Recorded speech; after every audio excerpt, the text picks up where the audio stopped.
Howdy, hobby farmers. Bevan Cohen here from Small House Farm, and today I want to share some tried and true techniques that you can use around the homestead to boost that immunity and stay healthy all winter long.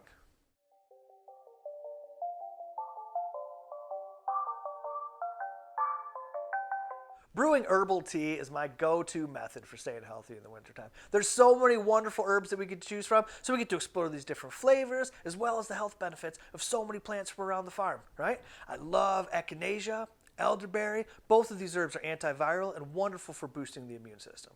Now, elderberry's got that nice fruity flavor to it. Echinacea is a little more earthy. What if we try them as a combo together? Now, it's a great balance of flavor and wonderful, packing a punch of health. How about stinging nettles, Urtica dioica? Now, we're probably all familiar with this plant if we've ever brushed up against it when we're out fishing or along the riverside or working around the farm or something like that. Those stinging hairs along the undersides of the leaves or along the stems of the plants have formic acid in them, and that's actually what gives us that sting. There's nothing wrong with that, though. That's just the plant's natural defense mechanism.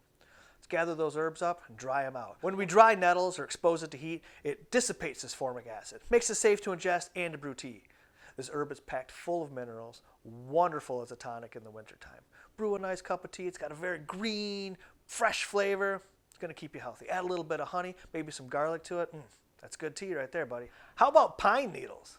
Well, here in Michigan, where Small House Farm is, the state tree is the white pine. So that's what we have accessible to us. But any species of pine is going to work. We can go and gather them even in the wintertime.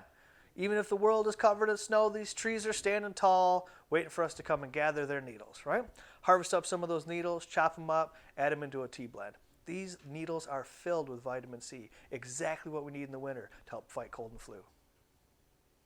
How about ginger or turmeric? Now, we may not be growing those things around the homestead, although you most certainly could. They're very readily available at the grocery store. Now, these are wonderful roots, actually closely related to each other, rhizomes specifically, I suppose. Right? We're going to want to get these herbs. We can use them fresh. We can use them dried. Ginger is exactly what you need if you got a little bit of a stomach flu, upset stomach, something like that. Ginger is what you need. How about garlic? This little guy right here packs such a punch, so much flavor, right? But also so good for you. You can use garlic, chop it up and add it to your foods, most certainly. You could eat it raw.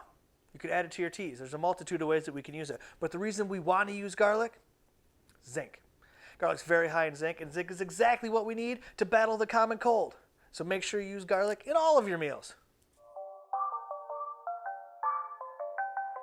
Maybe you've heard of fire cider. Fire cider is an interesting concoction of many of these health-giving herbs. Things that we've already talked about: ginger, turmeric, garlic. We could add herbs like thyme, rosemary, hot peppers, all sorts of stuff. And we infuse it in apple cider vinegar. And this is a potent medicinal that we can use anytime we feel a little something coming on. Help battle that cold and flu, a little bit of fire cider. You could add it to your teas, blend it with a little bit of water, dilute it that way to make it a little more palatable, I suppose. But some people, like me, just enjoy a little shot of this stuff. You know, this is going to really boost my system, keep me healthy for sure. Ooh, smooth.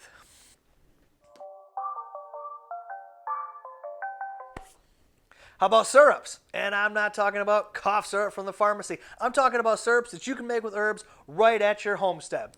The most popular is elderberry syrup. We could also make horehound syrup, which is wonderful for a cough. Remember those old horehound candies you used to use as a cough drop? You can make something like that right at home. Now, syrup is simple. Sometimes they call it simple syrup. It's just simply a blend of sugar and water. Cook down till it thickens up and gets that syrupy texture, right? Infuse your herbs in that water, boil it down with some sugar, boom, you got a syrup. You don't want to use sugar? No problem at all. How about honey? Agave nectar, whatever you have. Blend it with your herbs, cook it down, keep it in the fridge. Anytime you feel cold coming on, a little bit of that syrup's all you need.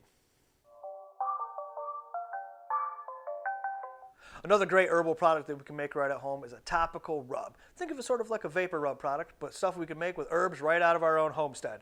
Now, the herbs that we're going to want to infuse in this oil to make this product are going to be things like peppermint, thyme, maybe a little bit of eucalyptus essential oil if you got it. To learn more about making a salve just like this one, check out the Hobby Farms video, Making an Herbal Salve, to learn all about how to make a topical chest rub just like this, which is perfect for a cough, chest colds, all sorts of things that are going to happen to you in the wintertime around the homestead. We know that the easiest way to stay healthy around the homestead is just to simply increase our intakes of vitamin C and vitamin D. And that could just be as simple as drinking some orange juice or more fruits and vegetables in your diet, right? Or how about some herbal tea? There's a number of herbs that are high in vitamin C that we can use in our tea. We already talked about pine needles, right? But how about things like rose hips, thyme, orange peel? All of these herbs are chock full of vitamin C. Add them to your foods, add them to your tea, whatever you got to do. You want to get some vitamin D? Simple. You know what's full of vitamin D? Sunshine. Sunshine. We're outside all day as it is, right? Farmers are some of the healthiest people around specifically because we're out in the sun. Go get some more sunshine. It's good for you. You want to add some of that vitamin D into your culinary routine? No problem at all. How about some mushrooms? Mushrooms. Shiitake mushrooms, button mushrooms, portobello mushrooms, whatever you got, chock full of vitamin D. Add them to your food, stir fries, eggs, soups, whatever you're doing. Eat some mushrooms. It's going to ensure that you stay healthy all winter long. I'm probably preaching to the choir on this one, right? Homesteaders, hobby farmers, we're some of the most active people in America, and we just got to stay active. The more you're outside in that vitamin D, getting exercise, the healthier you're going to be. Stay active, keep moving, right? You're already active? Maybe try adding a little bit of walk in the morning, maybe a 20-minute walk or something like that. That's all it's going to take. Just a little bit more movement, a little more fresh air, a little more sunshine, and you are going to be set all winter long. It's just that easy, folks. Utilizing the herbs that are already growing right on your land, whether they be growing wild or cultivated in your gardens, no problem at all. Bring those herbs into your home, craft them into these products, and you'll be ensured of wellness on your farm all winter long. All right, that's all the time I got for today, folks. Stay healthy, hobby farmers. Bye-bye.